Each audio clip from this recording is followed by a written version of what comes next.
सिद्धार्थ ने जैसे ही अंगूठी की ताकत का इस्तेमाल करके उस आदमी पर करारा प्रहार किया, वो छिटक कर दूर जा गिरा और अपनी कार से टकरा गया। उसके पसलियों के टूटने की आवाज साफ साफ वहां मौजूद सभी लोगों को सुनाई पड़ी।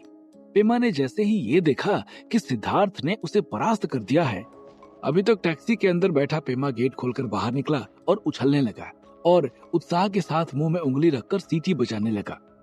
लेकिन इसी बीच उसके कमर में लगी पिस्तौल कब नीचे गिर गई उसे ध्यान ही न रहा और गिरी हुई पिस्तौल पर वहीं जमीन पर बैठे उन आदमियों में से एक की पड़ी और उसने कब वो पिस्तौल उठा ली पेमा को पता ही नहीं चला और उसने पिस्तौल सीधा पेमा की गर्दन पर रख दी और चिल्लाते हुए सिद्धार्थ से बोला, ए लड़के, चुपचाप घुटनों पर आजा वरना इसकी गर्दन उड़ा दूंगा। उसकी आवाज सुनकर सिद्धार्थ घूमा तो उसने देखा कि उस आदमी ने सच में एक पिस्तौल उसके गर्दन पर लगाई हुई है और दूसरे हाथ से उसने पेमा का गला पकड़ा हुआ है। पेमा को ऐसी हालत में देखकर एक बार सिद्धार्थ को बहुत गुस्सा आ गया कि वो ऐसे कैसे नादानी कर सकता है, लेकिन उसके सामने वो दृश्य किसी चलचित्र की तरह घूम गए जब आज से कुछ सप्ताह पहले ही पेमा ने उसकी जान बचाने के लिए अपनी जान की बाजी दांव पर लगा दी थी।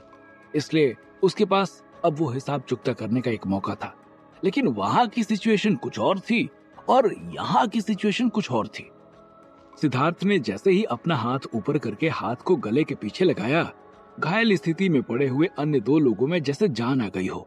उन्होंने दौड़कर सिद्धार्थ को दबोच लिया और उसे मुंह के बल सड़क पर लेटा दिया और उसके कंधों को पैरों से दबा दिया गया था। उसके साथ हो रहे ऐसे बर्ताव को देखकर पेमा का खून तो खौल गया, लेकिन गर्दन पर पिस्तौल लगे होने की वजह से वो इस स्थिति में नहीं था कि वो किसी भी प्रकार का विरोध या सहयोग कर सके। सिद्धार्थ असहाय हो चुका था और तभी पेमा की नजर अपने सामने खड़ी उस गाड़ी पर पड़ी जिसका ड्राइवर साइड वाला गेट खुला और सिर्फ उसमें बैठे आदमी का सिर्फ एक पांव नीचे ही आया था कि उसके गर्दन पर पिस्तौल लगाए खड़े आदमी के सिर पर पीछे से बेसबॉल का बैट पड़ा और उसके हाथों से ट्रिगर दब गया और गोली की धाई की आवाज पूरे इलाके में गूंज गई। बेसबॉल का बैट पड़ने से वो आदमी और पेमा दोनों एक साथ जमीन पर गिर पड़े। सिद्धार्थ समझ ही नहीं पाया कि ये सब कब हुआ और जब उसने अपनी नजर उठा के देखा तो उसके सामने बेसबॉल का बैट लिए वो ही लड़की खड़ी हुई थी जिसने बस स्टैंड पर उसे थप्पड़ मारा था और अभी थोड़ी देर पहले स्कूटी से उसके सामने से निकली थी। सिद्धार्थ उसको देखते ही फिर से किसी अलग दुनिया में चला गया और वो लगभग भूल ही गया कि वो किस परिस्थिति में फंसा हुआ है। वो ये सब भूलकर सिर्फ उसे देखता रह गया। कंधे पर बेसबॉल का बैट रखी हुई वो एकदम से कमाल की लग रही थी। उसे देखकर किसी लेखक की लिखी हुई लाइनें उसके कानों में गूंज गई। लिखी थी 100 अर्ज़ियां खुदा को तेरे वास्ते, बनी है मंजिल जब से है अच्छे लगते रास्ते, क्यों कहां कैसे बताऊं इश्क मुझको कब हुआ, दिल मेरा बेकाबू है जां तुमने जब से है छुआ। तभी पेमा की चीखती हुई आवाज ने सिद्धार्थ के ध्यान को भंग किया और उसने एक झटके से उन दोनों आदमियों को जो उसे जमीन पर लेटाए हुए थे उठाकर दूर पटका और दौड़ते हुए पेमा के पास पहुंचा तो देखा कि उसके कनपटी से खून निकल रहा था और वो लड़की वहीं बेसबॉल का बैट लिए हुए कांप रही थी और उसकी सहेली जिसे उसने अपने पीछे बिठा रखा था वो पेमा की टैक्सी के पीछे छिपी हुई थी। वो जिस तरह से कांप रही थी वो दृश्य उस दृश्य से बिल्कुल अलग था जो भी थोड़ी देर पहले सिद्धार्थ ने इमेजिन किया था। गोली पेमा के कानों को छूकर निकल गई थी। गनीमत ये थी कि गोली सिर्फ छूकर निकली थी। अगर वो थोड़ा सा भी ऊपर नीचे होती तो पेमा का काम तमाम हो सकता था। उसके सामने खड़ी गाड़ी से उतर रहे व्यक्ति ने जैसे ही गोली की आवाज सुनी उसने तुरंत गेट बंद कर लिया और गाड़ी स्टार्ट करने लगा, लेकिन हड़बड़ाहट में गाड़ी स्टार्ट ही नहीं हुई। तब तक सिद्धार्थ उसके पास पहुंच चुका था और गेट खोलकर उसने उसका कॉलर पकड़ा और उसे ड्राइवर सीट से उठाकर सड़क पर दे मारा। उसको देखने के बाद उस लड़की और पेमा दोनों के होश उड़ गए। ये वही आदमी था जिसने बस स्टैंड पर उस लड़की के गले की चेन को खींचा था और सिद्धार्थ ने इसे पकड़कर पीटा था। गोली की आवाज सुनकर टिया और रणधीर भी वहां आ चुके थे जहां पर ये लोग थे और वो गाड़ी थोड़ी दूर खड़ी करके यहाँ हो रहे माजरे को समझने की कोशिश कर रहे थे। टिया गाड़ी में से उतरकर सिद्धार्थ के पास आना तो चाहती थी, लेकिन वहां का माहौल और खड़े लोगों को देखकर उसने पहले इंतजार करना उचित समझा। वो समझ गई कि यहाँ मामला कुछ और है। इतना सब कांड रणधीर तो बिल्कुल नहीं कर सकता। अब उसकी नजर में सिद्धार्थ एक रहस्यमयी लड़का बन चुका था। ऊपर से सिद्धार्थ की इतनी सधी हुई बॉडी उसे और आश्चर्य में डाल रही थी। सिद्धार्थ ने उन पांचों को इकट्ठा किया और अपने ऊपर हमला किए जाने का कारण पूछने लगा। किसके कहने पर किया तूने ये सब? कहते हुए सिद्धार्थ ने एक झन्नाटेदार झापड़ उस लड़के के कान पर रसीद कर दिया। अपनी बेइज्जती का बदला लेने के लिए। उस चोर ने गाल पर हाथ रखकर जवाब दिया। बेइज्जती? मैंने कब तेरी बेइज्जती की? सिद्धार्थ उसे गुर्राते हुए बोला। बस स्टैंड पर।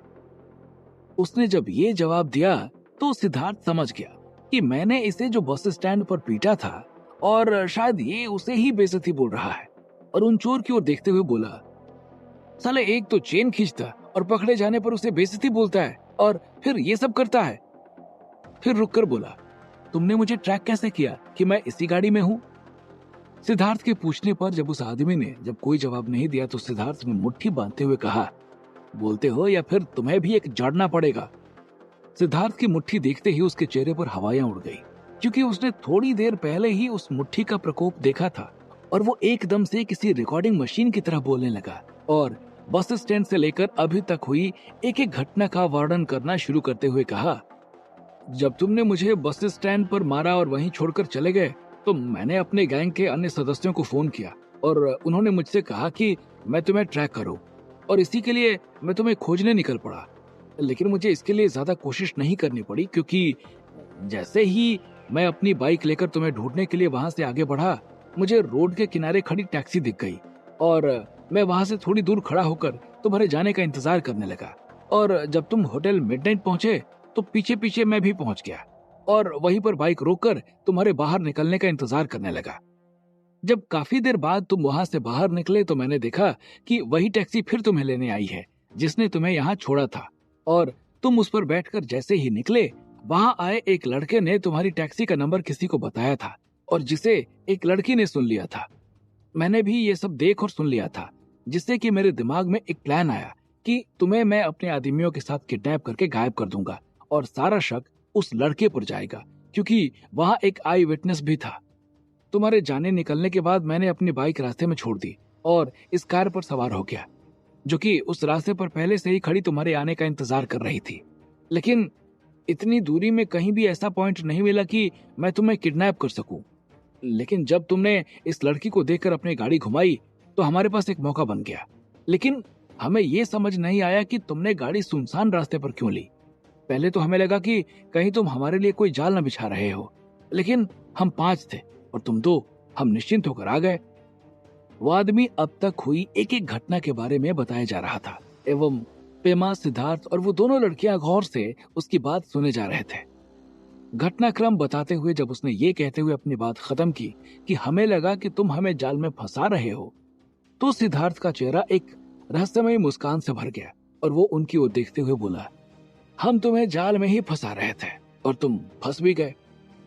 सिद्धार्थ के मुंह से ये बात सुनने के बाद उस आदमी से ज्यादा बड़ा झटका पेमा को लगा था, क्योंकि अभी तक उसे लग रहा था कि जो कुछ भी हुआ था वो सब अचानक हुआ था, लेकिन इसके पीछे सिद्धार्थ ने खतरनाक प्लानिंग की थी।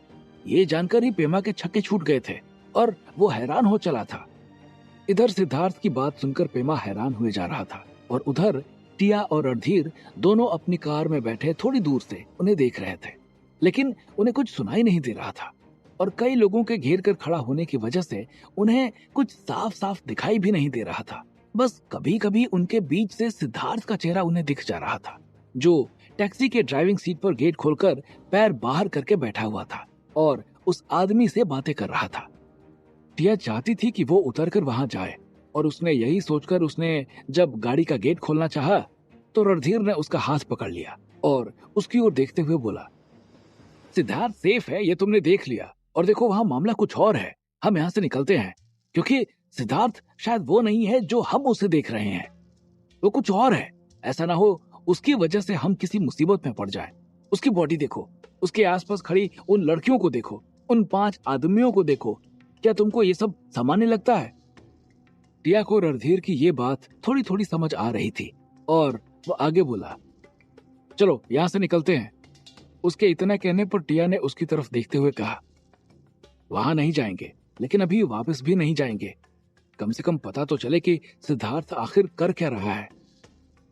रणधीर ने बिना कोई जवाब देते हुए हामी में सिर हिलाया और चुपचाप उनकी ओर देखने लगा। जब पेमा को यह पता चला कि ये सब सिद्धार्थ के प्लान का हिस्सा था, तो उसका चेहरा आश्चर्य से भर गया। सिद्धार्थ उसे सरप्राइज पर सरप्राइज दिया जा रहा था। पहले उन्हें पीटना और अब ये पेमा को भी सिद्धार्थ के व्यक्तित्व पर संदेह होने लगा था। और फिर उसने कान से निकल रहे खून को रुमाल से साफ करते हुए बोला, आखिर तुम्हें कैसे पता चला कि हमारा पीछा हो रहा है, और इनको निपटाने का प्लान आखिर कब बना लिया तुमने? उसके इतना पूछने पर सिद्धार्थ के चेहरे पर फिर से एक बार रहस्यमयी मुस्कान तैर गई और उसने शुरू से सारी बात बताते हुए बोलना शुरू कर दिया था। आखिर कैसे पता चला था सिद्धार्थ को उन आदमियों के बारे में, और कब बनाया था उसने उन्हें निपटाने का प्लान? क्या होंगे इन सभी सवालों के जवाब? हमें कमेंट करके जरूर बताएं। और आगे की कहानी जानने के लिए सुनते रहिए भूमिपुत्र, सिर्फ पॉकेट एफएम पर।